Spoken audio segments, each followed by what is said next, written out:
Book 4. 1. That the general will is indestructible. As long as several men in assembly regard themselves as a single body, they have only a single will which is concerned with their common preservation and general well-being. In this case, all the springs of the state are vigorous and simple, and its rules clear and luminous. There are no embroilments or conflicts of interests. The common good is everywhere clearly apparent, and only good sense is needed to perceive it. Peace, unity and equality are the enemies of political subtleties. Men who are upright and simple are difficult to deceive because of their simplicity. Lures and ingenious pretexts fail to impose upon them, and they are not even subtle enough to be dupes. When, among the happiest people in the world, bands of peasants are seen regulating affairs of state under an oak, and always acting wisely, can we help scorning the ingenious methods of other nations, which make themselves illustrious and wretched with so much art and mystery?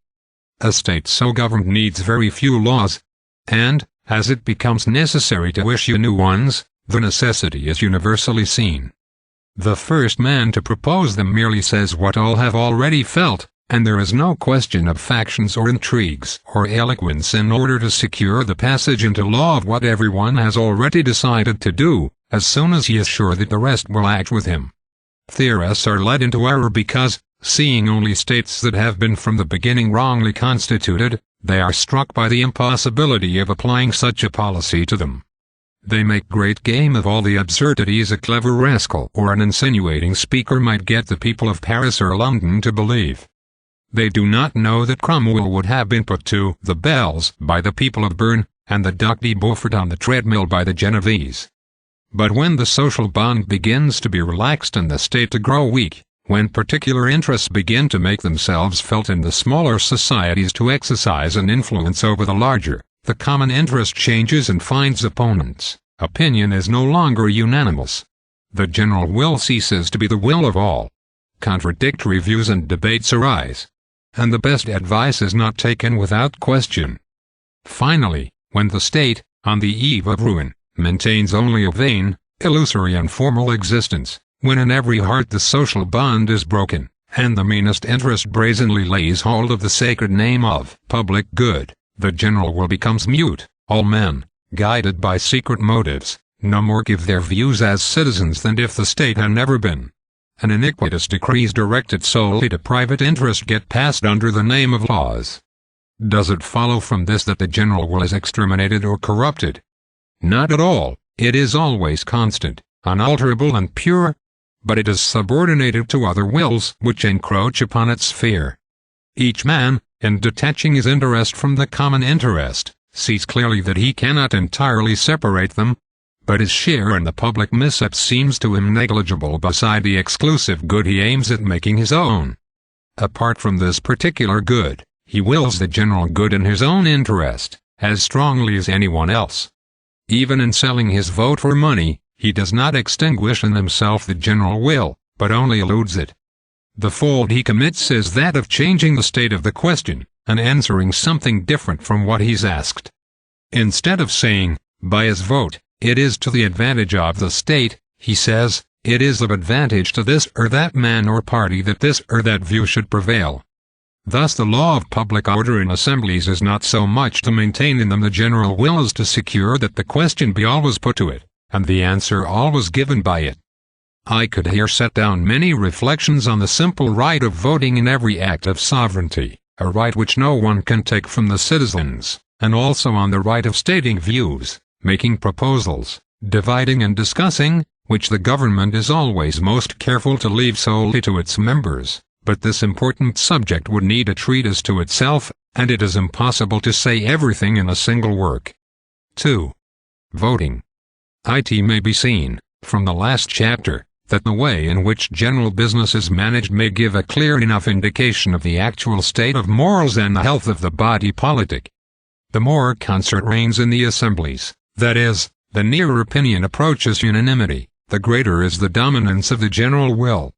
On the other hand, long debates, dissensions and tumult proclaim the ascendancy of particular interests and the decline of the state. This seems less clear when two or more orators enter into the constitution, as patricians and plebeians did at Rome. for quarrels between these two orders often disturbed the Comitia, even in the best days of the Republic. But the exception is rather apparent than real. For then, through the defect that is inherent in the body politic, there were, so to speak, two states in one, and what is not true of the two together is true of either separately. Indeed, even in the most stormy times, the plebiscita of the people, when the Senate did not interfere with them, always went through quietly and by large majorities. The citizens having but one interest, the people had but a single will. At the other extremity of the circle, unanimity recurs. This is the case when the citizens, having fallen into servitude, have lost both liberty and will. Fear and flattery then change votes into acclamation. Deliberation ceases, and only worship or malediction is left. Such was the vile manner in which the Senate expressed its views under the emperors. It did so sometimes with absurd precautions. Tacitus observes that, under Otho, the senators, while they heaped curses on Vitellius, contrived at the same time to make a deafening noise, in order that, should he ever become their master, he might not know what each of them had said. On these various considerations depend the rules by which the methods of counting votes and comparing opinions should be regulated, according as the general will is more or less easy to discover, and the state more or less in its decline. There is but one law which, from its nature, needs unanimous consent. This is the social compact, for civil association is the most voluntary of all acts. Every man being born free and his own master, no one, under any pretext whatsoever, can make any man subject without his consent. To decide that the son of a slave is born a slave is to decide that he is not born a man. If then there are opponents when the social compact is made, their opposition does not invalidate the contract, but merely prevents them from being included in it. They are foreigners among citizens. When the state is instituted, residence constitutes consent. To dwell within its territory is to submit to the sovereign. 3.4. Apart from this primitive contract, the vote of the majority always binds all the rest. This follows from the contract itself. But it is asked how a man can be both free and forced to conform to wills that are not his own. How are the opponents at once free and subject to laws they have not agreed to? I retort that the question is wrongly put. The citizen gives his consent to all the laws, including those which are passed in spite of his opposition, and even those which punish him when he dares to break any of them. The constant will of all the members of the state is the general will. By virtue of it they are citizens and free. 3.5. When in the popular assembly a law is proposed, what the people is asked is not exactly whether it approves or rejects the proposal, but whether it is in conformity with the general will, which is their will. Each man, in giving his vote, states his opinion on that point, and the general will is found by counting votes. When therefore the opinion that is contrary to my own prevails, this proves neither more nor less than that I was mistaken, and that what I thought to be the general will was not so. If my particular opinion had carried the day, I should have achieved the opposite of what was my will, and it is in that case that I should not have been free.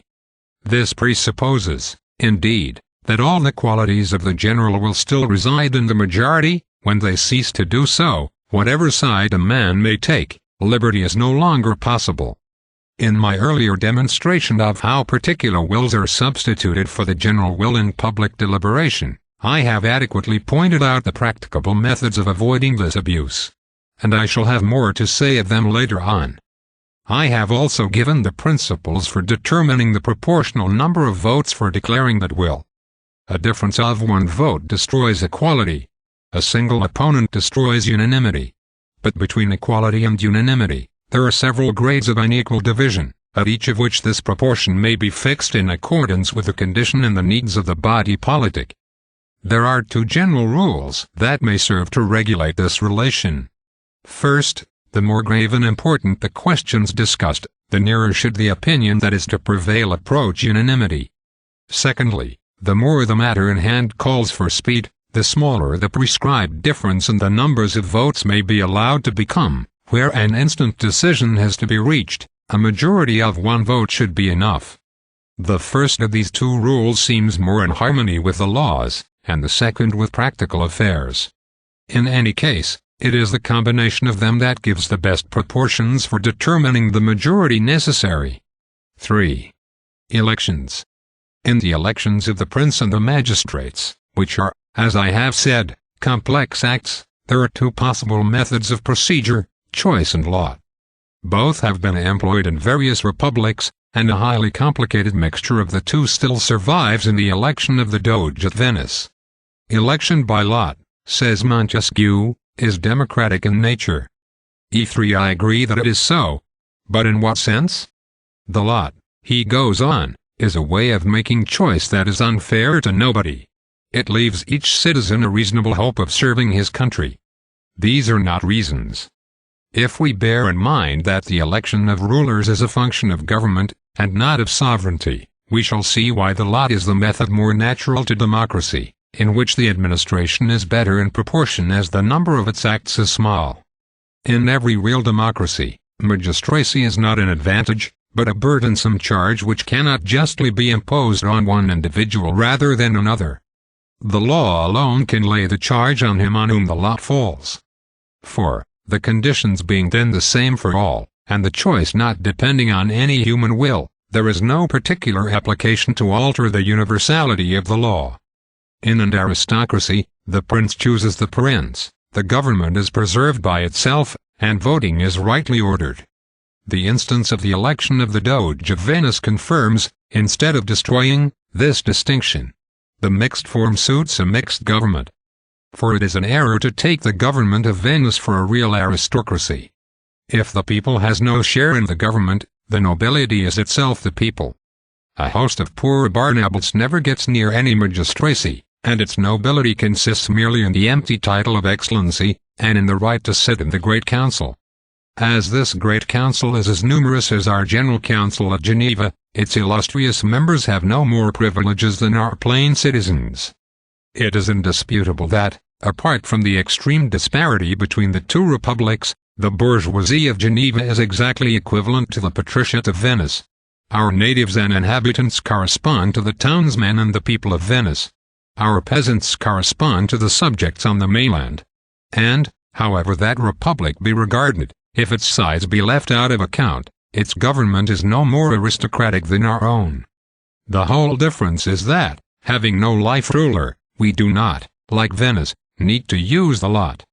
Election by lot would have few disadvantages in a real democracy, in which, as equality would everywhere exist in morals and talents as well as in principles and fortunes, it would become almost a matter of indifference who was chosen. But I have already said that a real democracy is only an ideal. When choice and lot are combined, positions that require special talents, such as military posts, should be filled by the former. The latter does for cases, such as judicial offices, in which good sense, justice, and integrity are enough, because in a state that is well constituted, these qualities are common to all the citizens. Neither lot nor vote has any place in monarchical government. The monarch being by right sole prince and only magistrate, the choice of his lieutenants belongs to none but him. When the Abbé de Saint-Pierre proposed that the councils of the King of France should be multiplied, and their members elected by ballot, he did not see that he was proposing to change the form of government. I should now speak of the methods of giving and counting opinions in the assembly of the people. But perhaps an account of this aspect of the Roman constitution will more forcibly illustrate all the rules I could lay down. It is worth the while of a judicious reader to follow in some detail the working of public and private affairs in a council consisting of 200,000 men. 4. The Roman Comitia. We are without well-certified records of the first period of Rome's existence. It even appears very probable that most of the stories told about it are fables. Indeed, generally speaking, the most instructive part of the history of peoples, that which deals with their foundation, is what we have least of. Experience teaches us every day what causes led to the revolutions of empires. But, as no new peoples are now formed, we have almost nothing beyond conjecture to go upon in explaining how they were created. The customs we find established show at least that these customs had an origin. The traditions that go back to those origins, that have the greatest authorities behind them, and that are confirmed by the strongest proofs, should pass for the most certain. These are the rules I have tried to follow in inquiring how the freest and most powerful people on earth exercised its supreme power. After the foundation of Rome, the newborn republic, that is, the army of its founder, composed of Albans, Sabines and foreigners, was divided into 3 classes, which, from this division, took the name of tribes. Each of these tribes was subdivided into 10 curia, and each curia into decuria, headed by leaders called curiones and decuriones. Besides this, out of each tribe was taken a body of 100 equites or knights, called a century, which shows that these divisions, being unnecessary in a town, were at first merely military. But an instinct for greatness seems to have led the little township of Rome to provide itself in advance with a political system suitable for the capital of the world. Out of this original division an awkward situation soon arose. The tribes of the Albans, Ramnenses, and the Sabines, Tacienses, remained always in the same condition, while that of the foreigners, Luceres, continually grew as more and more foreigners came to live at Rome, so that it soon surpassed the others in strength. Servius remedied this dangerous fault by changing the principle of cleavage, and substituting for the racial division, which he abolished, a new one based on the quarter of the town inhabited by each tribe. Instead of 3 tribes he created 4, each occupying and named after one of the hills of Rome. Thus, while redressing the inequality of the moment, he also provided for the future. And in order that the division might be one of persons as well as localities, he forbade the inhabitants of one quarter to migrate to another, and so prevented the mingling of the races. He also doubled the 3 old centuries of knights and added 12 more, still keeping the old names, and by this simple and prudent method, succeeded in making a distinction between the body of knights and the people, without a murmur from the latter. To the 4 urban tribes Servius added 15 others called rural tribes, because they consisted of those who lived in the country, divided into 15 cantons. Subsequently, 15 more were created, and the Roman people finally found itself divided into 35 tribes, as it remained down to the end of the Republic. The distinction between urban and rural tribes had one effect which is worth mention, both because it is without parallel elsewhere, and because to it Rome owed the preservation of her morality and the enlargement of her empire. We should have expected that the urban tribes would soon monopolize power and honors, and lose no time in bringing the rural tribes into disrepute. But what happened was exactly the reverse. The taste of the early Romans for country life is well known. This taste they owe to their wise founder, who made rural and military labors go along with liberty, and, so to speak, relegated to the town arts, crafts, intrigue, fortune and slavery. Since therefore all Rome's most illustrious citizens lived in the fields and tilled the earth, men grew used to seeking there alone the mainstays of the Republic. This condition, being that of the best patricians, was honored by all men. The simple and laborious life of the villager was preferred to the slothful and idle life of the bourgeoisie of Rome, and he who, in the town, would have been but a wretched proletarian, became, as a laborer in the fields, a respected citizen. Not without reason, says Varro, did our great Sald ancestors establish in the village the nursery of the sturdy and valiant men who defended them in time of war and provided for their sustenance in time of peace. Pliny states positively that the country tribes were honored because of the men of whom they were composed, while cowards men wished to dishonor were transferred, as a public disgrace, to the town tribes. The Sabine Appius Claudius, when he had come to settle in Rome, was loaded with honors and enrolled in a rural tribe, which subsequently took his family name. Lastly, freedmen always entered the urban, harried never the rural, tribes, nor is there a single example, throughout the Republic, of a freedman, though he had become a citizen, reaching any magistracy. This was an excellent rule, but it was carried so far that in the end it led to a change, and certainly to an abuse in the political system. First the censors, after having for a long time claimed the right of transferring citizens arbitrarily from one tribe to another, allowed most persons to enroll themselves in whatever tribe they pleased. This permission certainly did no good, and further robbed the censorship of one of its greatest resources. Moreover, as the great and powerful all got themselves enrolled in the country tribes, while the freedmen who had become citizens remained with the populace and the town tribes. Both soon ceased to have any local or territorial meaning, and all were so confused that the members of one could not be told from those of another except by the registers. So that the idea of the word tribe became personal instead of real, or rather came to be little more than a chimera. It happened in addition that the town tribes, being more on the spot, were often the stronger in the comitia and sold the state to those who stooped to buy the votes of the rabble composing them.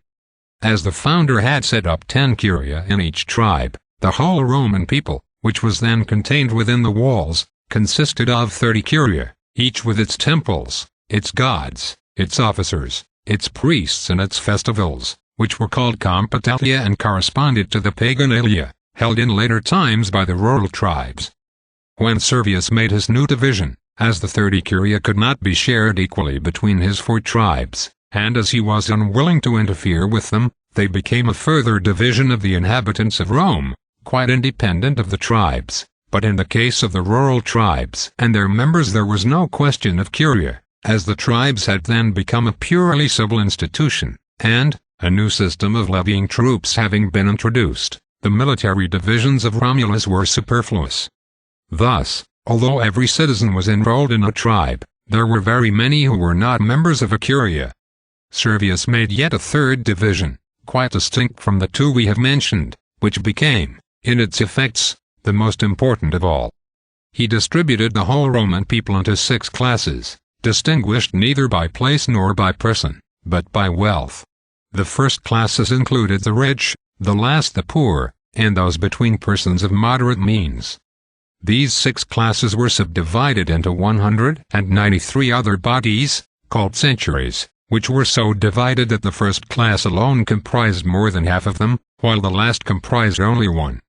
Thus the class that had the smallest number of members had the largest number of centuries, and the whole of the last class only counted as a single subdivision, although it alone included more than half the inhabitants of Rome.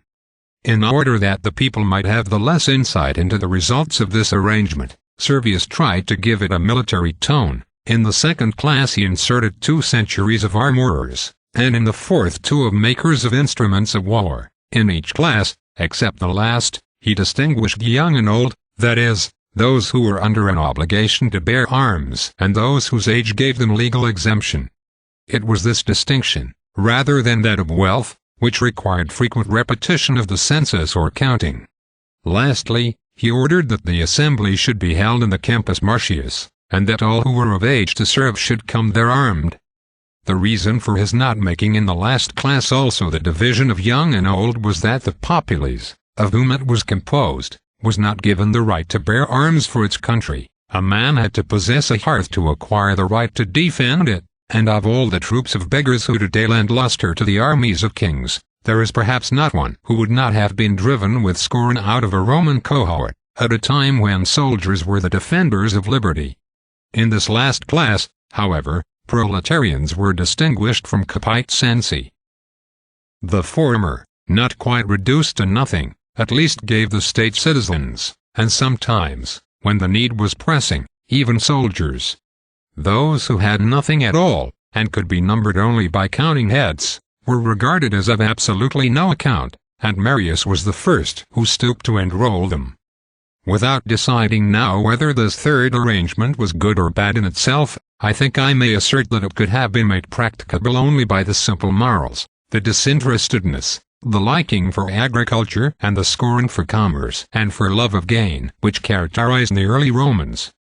Where is the modern people among whom consuming greed, unrest, intrigue, continual removals, and perpetual changes of fortune, could let such a system last for 20 years without turning the state upside down? We must indeed observe that morality and the censorship, being stronger than this institution, corrected its defects at Rome, and that the rich man found himself degraded to the class of the poor for making too much display of his riches. From all this it is easy to understand why only 5 classes are almost always mentioned, though there were really 6. The 6th, as it furnished neither soldiers to the army nor votes in the Campus Martius, 36, and was almost without function in the state, was seldom regarded as of any account. These were the various ways in which the Roman people was divided. Let us now see the effect on the assemblies. When lawfully summoned, these were called comitia. They were usually held in the public square at Rome or in the Campus Martius, and were distinguished as comitia curiata, comitia centuriata, and comitia tributa, according to the form under which they were convoked. The comitia curiata were founded by Romulus, the centuriata by Servius, and the tributa by the tribunes of the people. No law received its sanction and no magistrate was elected, save in the comitia. And as every citizen was enrolled in a curia, a century, or a tribe, it follows that no citizen was excluded from the right of voting, and that the Roman people was truly sovereign both de jure and de facto. For the comitia to be lawfully assembled, and for their acts to have the force of law, 3 conditions were necessary. First, the body or magistrate convoking them had to possess the necessary authority. Secondly, the assembly had to be held on a day allowed by law. And thirdly, the auguries had to be favorable. The reason for the first regulation needs no explanation. The second is a matter of policy. Thus, the comitia might not be held on festivals or market days, when the country folk, coming to Rome on business, had not time to spend the day in the public square. By means of the third, the Senate held in check the proud and restive people, and meekly restrained the ardor of seditious tribunes, who, however, found more than one way of escaping this hindrance.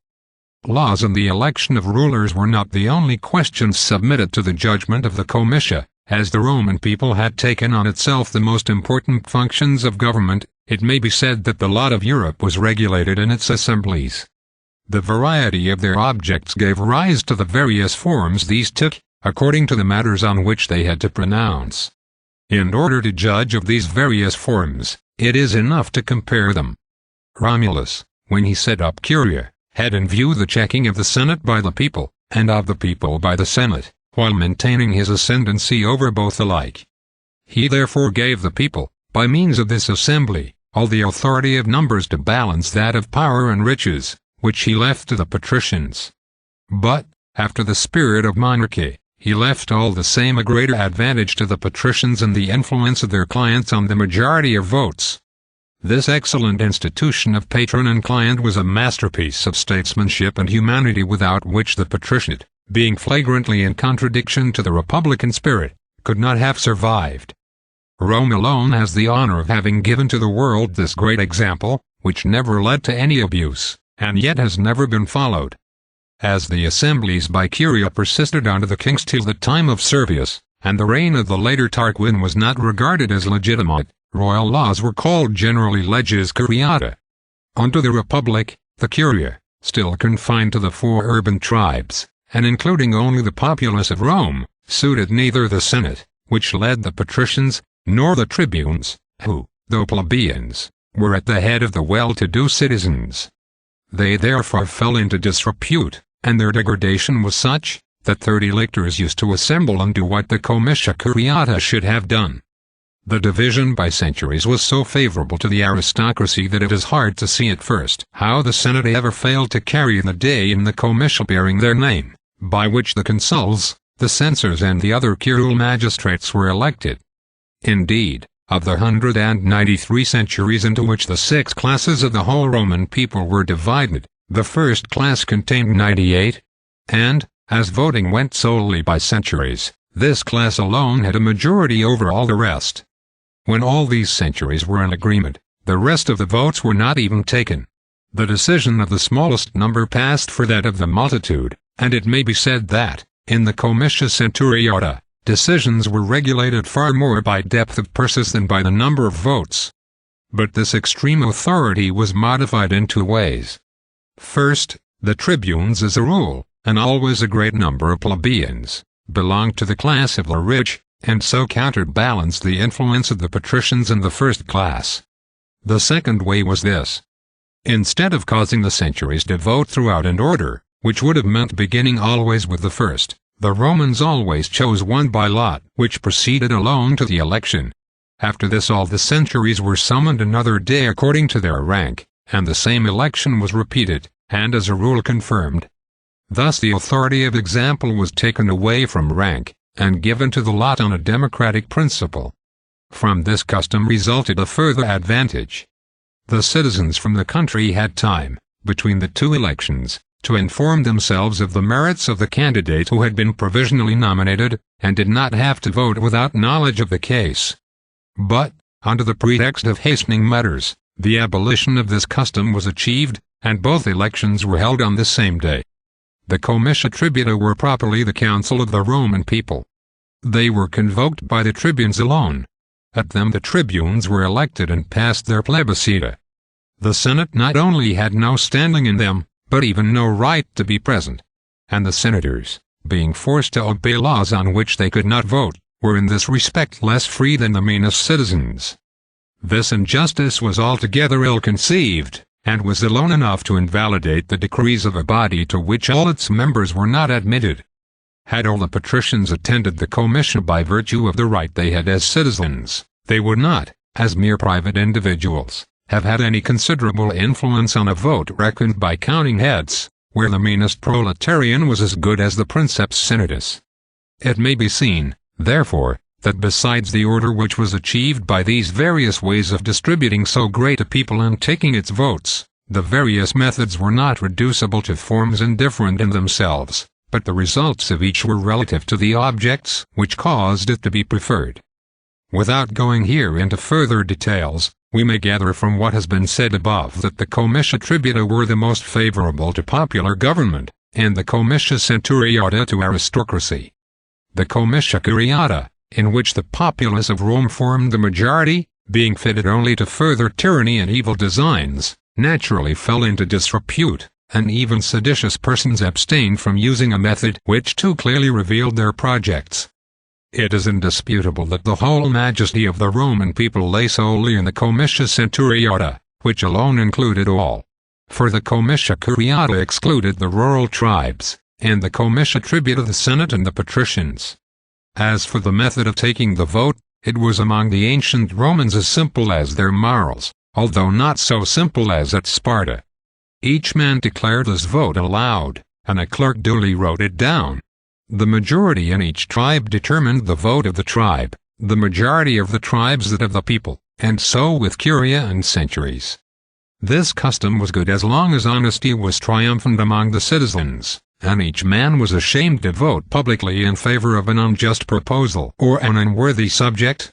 But, when the people grew corrupt and votes were bought, it was fitting that voting should be secret in order that purchasers might be restrained by mistrust, and rogues be given the means of not being traitors. I know that Cicero attacks this change, and attributes partly to it the ruin of the Republic. But though I feel the weight Cicero's authority must carry on such a point, I cannot agree with him. I hold, on the contrary, that, for want of enough such changes, the destruction of the state must be hastened. Just as the regimen of health does not suit the sick, we should not wish to govern a people that has been corrupted by the laws that a good people requires. There is no better proof of this rule than the long life of the Republic of Venice, of which the shadow still exists, solely because its laws are suitable only for men who are wicked. The citizens were provided, therefore, with tablets by means of which each man could vote without anyone knowing how he voted. New methods were also introduced for collecting the tablets, for counting voices, for comparing numbers, etc. But all these precautions did not prevent the good faith of the officers charged with these functions 37 from being often suspect. Finally, to prevent intrigues and trafficking in votes, edicts were issued. But their very number proves how useless they were.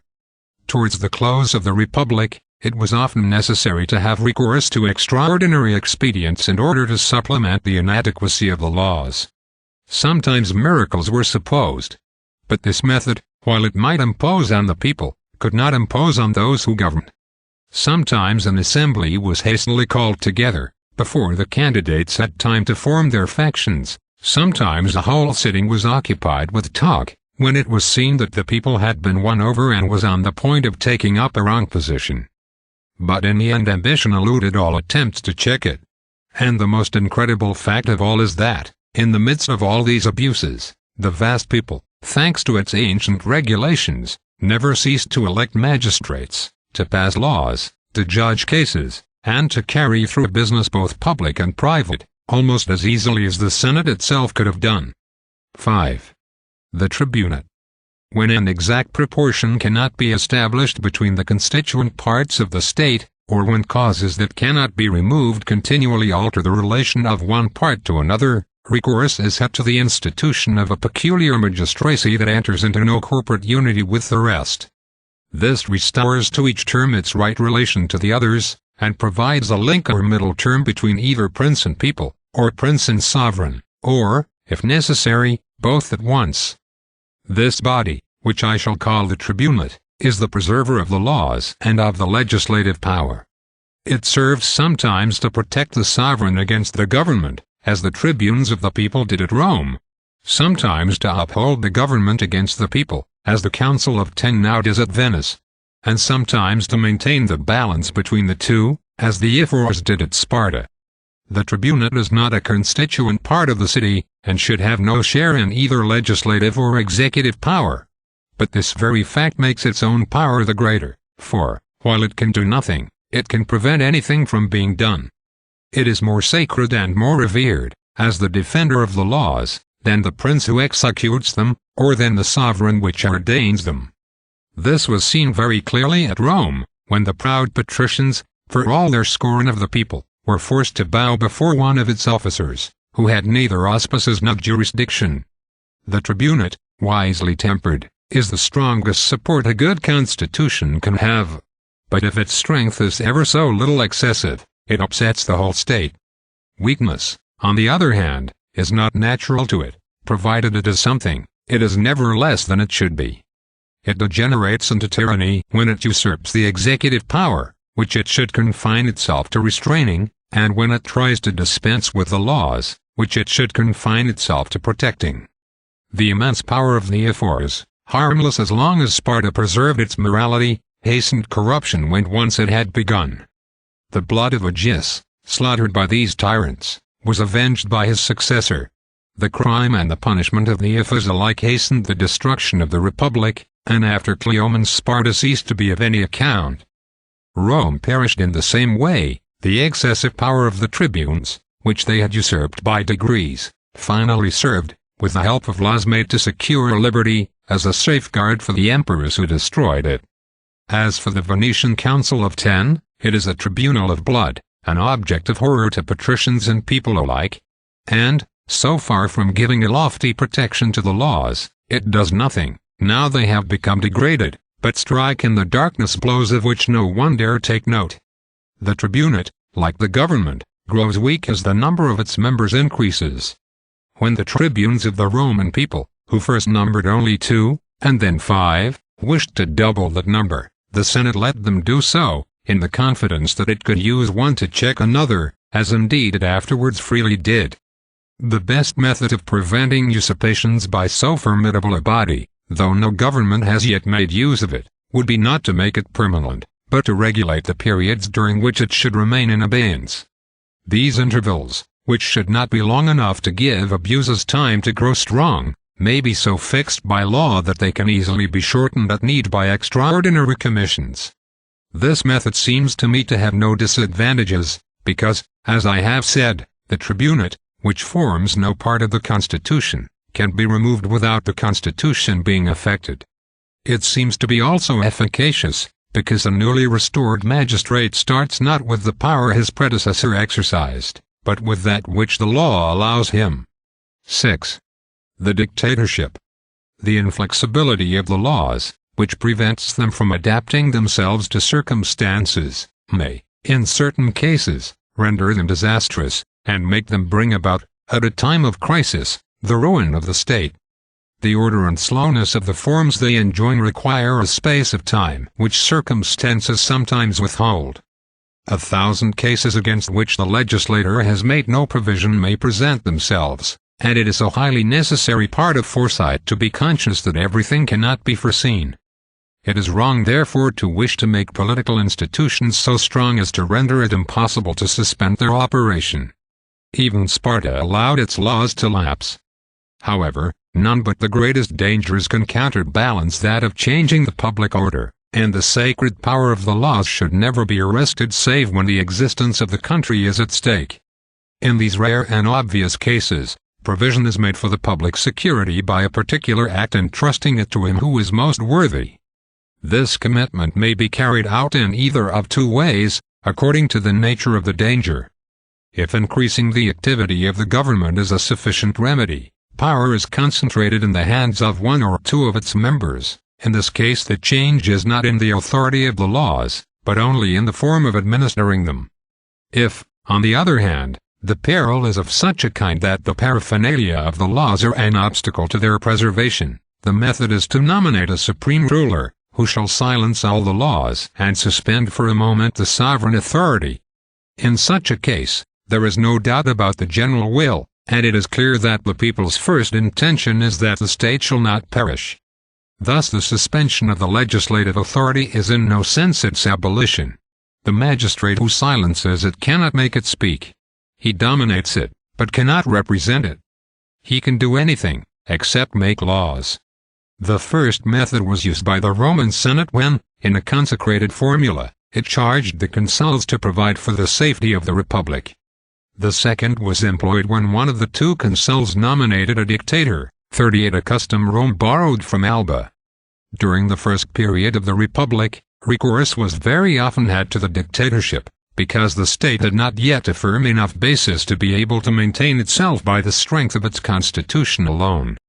As the state of morality then made superfluous many of the precautions which would have been necessary at other times, there was no fear that a dictator would abuse his authority, or try to keep it beyond his term of office.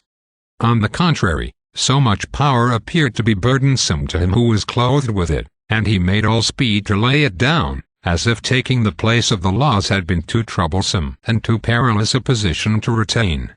It is therefore the danger not of its abuse, but of its cheapening, that makes me attack the indiscreet use of this supreme magistracy in the earliest times. For as long as it was freely employed at elections, dedications and purely formal functions, there was danger of its becoming less formidable in time of need, and of men growing accustomed to regarding as empty a title that was used only on occasions of empty ceremonial. Towards the end of the Republic, the Romans, having grown more circumspect, were as unreasonably sparing in the use of the dictatorship as they had formerly been lavish. It is easy to see that their fears were without foundation, that the weakness of the capital secured it against the magistrates who were in its midst, that a dictator might, in certain cases, defend the public liberty, but could never endanger it, and that the chains of Rome would be forged, not in Rome itself, but in her armies. The weak resistance offered by Marius to Sulla, and by Pompey to Caesar, clearly showed what was to be expected from authority at home against force from abroad. This misconception led the Romans to make great mistakes, such, for example, as the failure to nominate a dictator in the Catilinarian conspiracy. For, as only the city itself, with at most some province in Italy, was concerned, the unlimited authority the laws gave to the dictator would have enabled him to make short work of the conspiracy, which was, in fact, stifled only by a combination of lucky chances human prudence had no right to expect. Instead, the Senate contented itself with entrusting its whole power to the consuls, so that Cicero, in order to take effective action, was compelled on a capital point to exceed his powers, and if, in the first transports of joy, his conduct was approved, he was justly called, later on, to account for the blood of citizens spilled in violation of the laws. Such a reproach could never have been leveled at a dictator. But the consul's eloquence carried the day, and he himself, Roman though he was, loved his own glory better than his country, and sought, not so much the most lawful and secure means of saving the state, as to get for himself the whole honor of having done so. 39 He was therefore justly honored as the liberator of Rome, and also justly punished as a lawbreaker. However brilliant his recall may have been, it was undoubtedly an act of pardon. However this important trust be conferred, it is important that its duration should be fixed at a very brief period, incapable of being ever prolonged. In the crises which lead to its adoption, the state is either soon lost, or soon saved, and, the present need past, the dictatorship becomes either tyrannical or idle. At Rome, where dictators held office for 6 months only, most of them abdicated before their time was up. If their term had been longer, they might well have tried to prolong it still further, as the decemvirs did when chosen for a year. The dictator had only time to provide against the need that had caused him to be chosen. He had none to think of further projects. 7. The censorship. As the law is the declaration of the general will, the censorship is the declaration of the public judgment. Public opinion is the form of law which the censor administers, and, like the parens, only applies to particular cases. The censorial tribunal, so far from being the arbiter of the people's opinion, only declares it, and, as soon as the two-part company, its decisions are null and void. It is useless to distinguish the morality of a nation from the objects of its esteem. Both depend on the same principle and are necessarily indistinguishable. There is no people on earth the choice of whose pleasures is not decided by opinion rather than nature. Bright men's opinions, and their morality will purge itself. Men always love what is good or what they find good. It is in judging what is good that they go wrong. This judgment, therefore, is what must be regulated. He who judges of morality judges of honor, and he who judges of honor finds his law and opinion. The opinions of a people are derived from its constitution. Although the law does not regulate morality, it is legislation that gives it birth. When legislation grows weak, morality degenerates. But in such cases the judgment of the censors will not do what the force of the laws has failed to effect.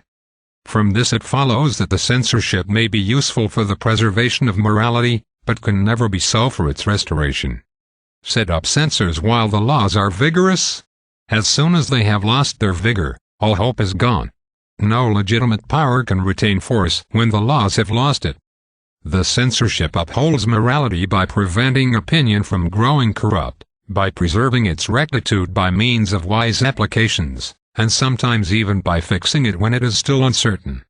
The employment of seconds in duels, which had been carried to wild extremes in the Kingdom of France, was done away with merely by these words in a royal edict, as for those who are cowards enough to call upon seconds.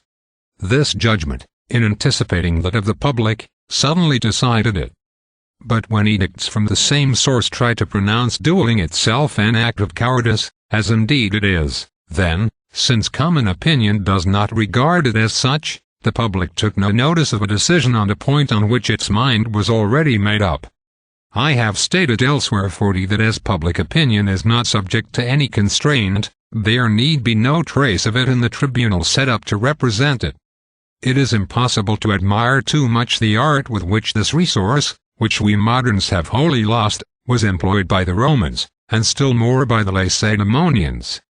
A man of bad morals having made a good proposal in the Spartan council, the Ephors neglected it, and caused the same proposal to be made by a virtuous citizen. What an honor for the one, and what a disgrace for the other, without praise or blame of either. Certain drunkards from Samos 41 polluted the tribunal of the Ephors. The next day, a public edict gave Samians permission to be filthy. An actual punishment would not have been so severe as such an impunity. When Sparta has pronounced on what is or is not right, Greece makes no appeal from her judgments. 8. Civil religion. 81st Men had no king save the gods, and no government save theocracy. They reasoned like Caligula, and, at that period, reasoned aright. It takes a long time for feeling so to change that men can make up their minds to take their equals as masters, in the hope that they will profit by doing so. From the mere fact that God was set over every political society, it followed that there were as many gods as peoples.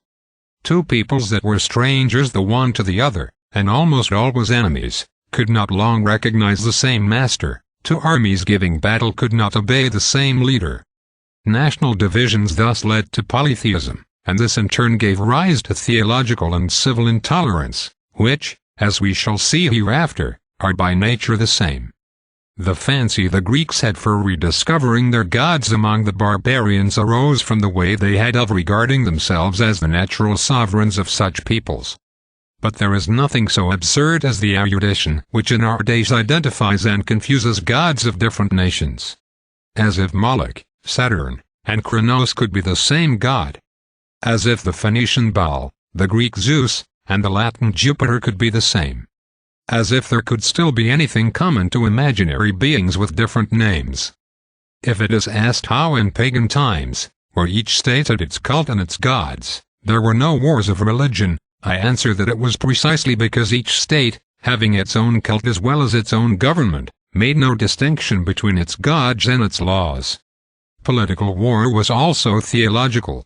The provinces of the gods were, so to speak, fixed by the boundaries of nations. The god of one people had no right over another. The gods of the pagans were not jealous gods. They shared among themselves the empire of the world. Even Moses and the Hebrews sometimes lent themselves to this view by speaking of the God of Israel. It is true, they regarded as powerless the gods of the Canaanites, a proscribed people condemned to destruction, whose place they were to take. But remember how they spoke of the divisions of the neighboring peoples they were forbidden to attack. Is not the possession of what belongs to your God come most lawfully your due? Said Jephthah to the Ammonites. We have the same title to the lands our conquering God has made his own. 42 Here, I think, there is a recognition that the rights of Chamos and those of the God of Israel are of the same nature.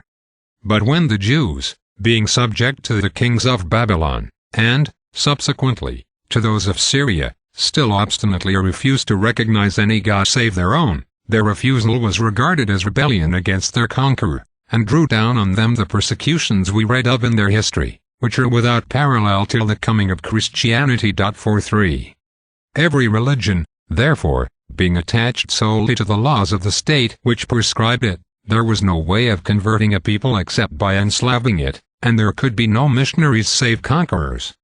The obligation to change cults being the law to which the vanquished yielded, it was necessary to be victorious before suggesting such a change. So far from men fighting for the gods, as in Homer, fought for men. Each asked his god for victory, and repaid him with new altars. The Romans, before taking a city, summoned its gods to quit it. And, in leaving the Tarentines their outraged gods, they regarded them as subject to their own and compelled to do them homage. They left the vanquished their gods as they left them their laws. A wreath to the Jupiter of the capital was often the only tribute they imposed. Finally, when, along with their empire, the Romans had spread their cult and their gods, and had themselves often adopted those of the vanquished, by granting to both alike the rights of the city, the peoples of that vast empire insensibly found themselves with multitudes of gods and cults, everywhere almost the same. And thus paganism throughout the known world finally came to be one and the same religion. It was in these circumstances that Jesus came to set up on earth a spiritual kingdom, which, by separating the theological from the political system, made the state no longer one, and brought about the internal divisions which have never ceased to trouble Christian peoples. As the new idea of a kingdom of the other world could never have occurred to pagans, they always looked on the Christians as really rebels, who, while feigning to submit, were only waiting for the chance to make themselves independent and their masters, and to usurp by guile the authority they pretended in their weakness to respect. This was the cause of the persecutions. What the pagans had feared took place. Then everything changed its aspect. The humble Christians changed their language, and soon this so-called kingdom of the other world turned, under a visible leader, into the most violent of earthly despotisms. However, as there have always been a prince in civil laws, this double power and conflict of jurisdiction have made all good polity impossible in Christian states, and men have never succeeded in finding out whether they were bound to obey the master or the priest. Several peoples, however, even in Europe and its neighborhood, have desired without success to preserve or restore the old system, but the spirit of Christianity has everywhere prevailed.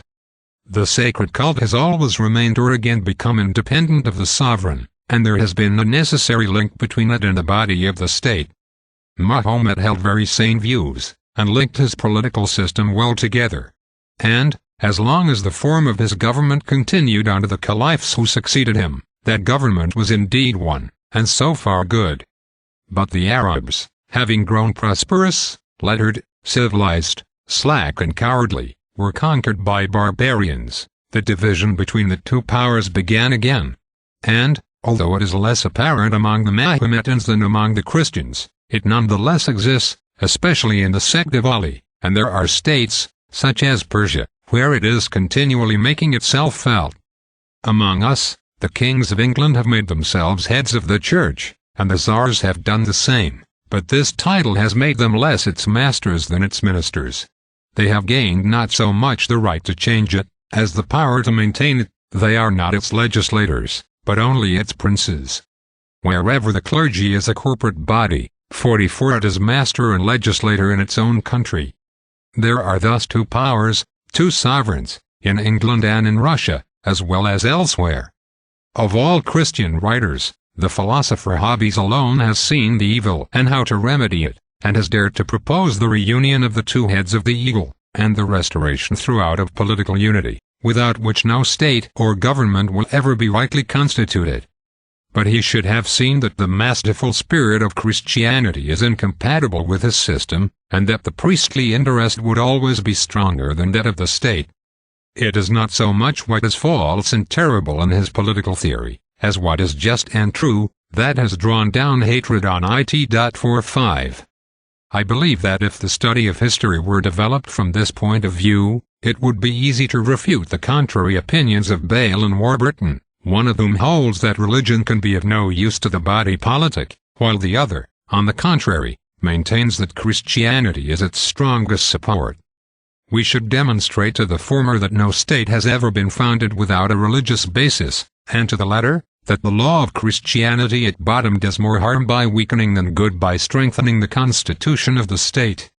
To make myself understood, I have only to make a little more exact the two vague ideas of religion as relating to this subject. Religion, considered in relation to society, which is either general or particular, may also be divided into two kinds, the religion of men, and that of the citizen. The first, which has neither temples, nor altars, nor rites, and is confined to the purely internal cult of the supreme God and the eternal obligations of morality, is the religion of the gospel, pure and simple, the true theism, what may be called natural divine right or law. The other, which is codified in a single country, gives it its gods, its own tutelary patrons. It has its dogmas, its rites, and its external cult prescribed by law. Outside the single nation that follows it, all the world is in its sight infidel, foreign and barbarous. The duties and rights of man extend for it only as far as its own altars.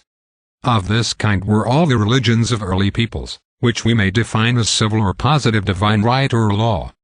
There is a third sort of religion of a more singular kind, which gives men two codes of legislation, two rulers, and two countries, renders them subject to contradictory duties, and makes it impossible for them to be faithful both to religion and to citizenship.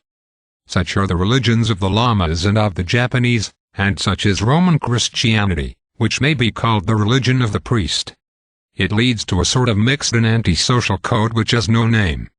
In their political aspect, all these three kinds of religion have their defects. The third is so clearly bad, that it is waste of time to stop to prove it such. All that destroys social unity is worthless. All institutions that set man in contradiction to himself are worthless. The second is good in that it unites the divine cult with love of the laws, and, making country the object of the citizens' adoration, teaches them that service done to the state is service done to its tutelary God. It is a form of theocracy, in which there can be no pontiff save the prince, and no priest save the magistrates. To die for one's country then becomes martyrdom, violation of its laws, impiety. And to subject one who is guilty to public execration is to condemn him to the anger of the gods, Censorship. On the other hand, it is bad in that, being founded on lies and error, it deceives men, makes them credulous and superstitious, and drowns the true cult of the divinity in empty ceremonial. It is bad, again, when it becomes tyrannous and exclusive, and makes a people bloodthirsty and intolerant, so that it breathes fire and slaughter, and regards as a sacred act the killing of everyone who does not believe in its gods. The result is to place such a people in a natural state of war with all others, so that its security is deeply endangered. There remains therefore the religion of man, or Christianity, not the Christianity of today, but that of the gospel, which is entirely different. By means of this holy, sublime, and real religion all men, being children of one God, recognize one another as brothers, and the society that unites them is not dissolved even at death. But this religion, having no particular relation to the body politic, leaves the laws in possession of the force they have in themselves without making any addition to it. And thus one of the great bonds that unite society considered inseverably fails to operate. Nay, more, so far from binding the hearts of the citizens to the state, it is the effect of taking them away from all earthly things. I know of nothing more contrary to the social spirit. We are told that a people of true Christians would form the most perfect society imaginable. I see in this supposition only one great difficulty, that a society of true Christians would not be a society of men. I say further that such a society, with all its perfection, would be neither the strongest nor the most lasting. The very fact that it was perfect would rob it of its bond of union. The flaw that would destroy it would lie in its very perfection. Everyone would do his duty. The people would be law-abiding, the rulers just and temperate, the magistrates upright and incorruptible. The soldiers would scorn death. There would be neither vanity nor luxury. So far, so good. But let us hear more. Christianity as a religion is entirely spiritual, occupied solely with heavenly things. The country of the Christian is not of this world. He does his duty, indeed, but does it with profound indifference to the good or ill success of his cares. Provided he has nothing to reproach himself with, it matters little to him whether things go well or ill here on earth. If the state is prosperous, he hardly dares to share in the public happiness, for fear he may grow proud of his country's glory. If the state is languishing, he blesses the hand of God that is hard upon his people. For the state to be peaceable and for harmony to be maintained, all the citizens without exception would have to be good Christians. If by ill hap there should be a single self-seeker or a hypocrite, a Catiline or a Cromwell, for instance, he would certainly get the better of his pious compatriots. Christian charity does not readily allow a man to think heartily of his neighbors. As soon as, by some trick, he has discovered the art of imposing on them and getting hold of a share in the public authority, you have a man established in dignity. It is the will of God that he be respected. Very soon you have a power. It is God's will that it be obeyed, and if the power is abused by him who wields it, it is the scourge wherewith God punishes his children. There would be scruples about driving out the usurper, public tranquility would have to be disturbed, violence would have to be employed, and blood spilt. All this accords ill with Christian meanness. And after all, in this vale of sorrows, what does it matter whether we are free men or serfs? The essential thing is to get to heaven, and resignation is only an additional means of doing so. If war breaks out with another state, the citizens march readily out to battle. Not one of them thinks of flight. They do their duty, but they have no passion for victory. They know better how to die than how to conquer. What does it matter whether they win or lose? Does not Providence know better than they what is meet for them? Only think to what account a proud, impetuous and passionate enemy could turn their stoicism. Set over against them those generous peoples who were devoured by ardent love of glory and of their country. Imagine your Christian republic face to face with Sparta or Rome. The pious Christians will be beaten, crushed and destroyed, before they know where they are, or will owe their safety only to the contempt their enemy will conceive for them. It was to my mind a fine oath that was taken by the soldiers of Fabius, who swore, not to conquer or die, but to come back victorious, and kept their oath. Christians would never have taken such an oath. They would have looked on it as tempting God. But I am mistaken in speaking of a Christian republic. The terms are mutually exclusive. Christianity preaches only servitude and dependence. Its spirit is so favorable to tyranny that it always profits by such a regime. True Christians are made to be slaves, and they know it and do not much mind. This short life counts for too little in their eyes. I shall be told that Christian troops are excellent. I deny it. Show me an instance. For my part, I know of no Christian troops. I shall be told of the Crusades. Without disputing the valor of the Crusaders, I answer that, so far from being Christians, they were the pre-soldiery citizens of the Church. They fought for their spiritual country, which the Church had, somehow or other, made temporal. Well understood, this goes back to paganism. As the Gospel sets up no national religion, a holy war is impossible among Christians. Under the pagan emperors, the Christian soldiers were brave. Every Christian writer affirms it, and I believe it. It was a case of honorable emulation of the pagan troops. As soon as the emperors were Christian, this emulation no longer existed, and, when the cross had driven out the eagle, Roman valor wholly disappeared. But, setting aside political considerations, let us come back to what is right, and settle our principles on this important point. The right which the social compact gives the sovereign over the subjects does not, we have seen, exceed the limits of public expediency. 46 The subjects then owe the sovereign an account of their opinions only to such an extent as they matter to the community. Now, it matters very much to the community that each citizen should have a religion. That will make him love his duty, but the dogmas of that religion concern the state and its members only so far as they have reference to morality and to the duties which he who professes them is bound to do to others. Each man may have, over and above, what opinions he pleases, without it being the sovereign's business to take cognizance of them. For, as the sovereign has no authority in the other world, whatever the lot of its subjects may be in the life to come, that is not its business, provided they are good citizens in this life. There is therefore a purely civil profession of faith of which the sovereign should fix the articles, not exactly as religious dogmas, but as social sentiments without which a man cannot be a good citizen or a faithful subject. 47 While it can compel no one to believe them, it can banish from the state whoever does not believe them. It can banish him, not for impiety, but as an antisocial being, incapable of truly loving the laws and justice, and of sacrificing, at need, his life to his duty. If anyone, after publicly recognizing these dogmas, behaves as if he does not believe them, let him be punished by death. He has committed the worst of all crimes, that of lying before the law.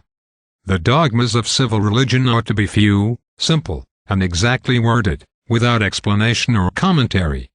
The existence of a mighty, intelligent and beneficent divinity, possessed of foresight and providence, the life to come, the happiness of the just, the punishment of the wicked, the sanctity of the social contract and the laws, these are its positive dogmas. Its negative dogmas I confine to one, intolerance, which is a part of the cults we have rejected.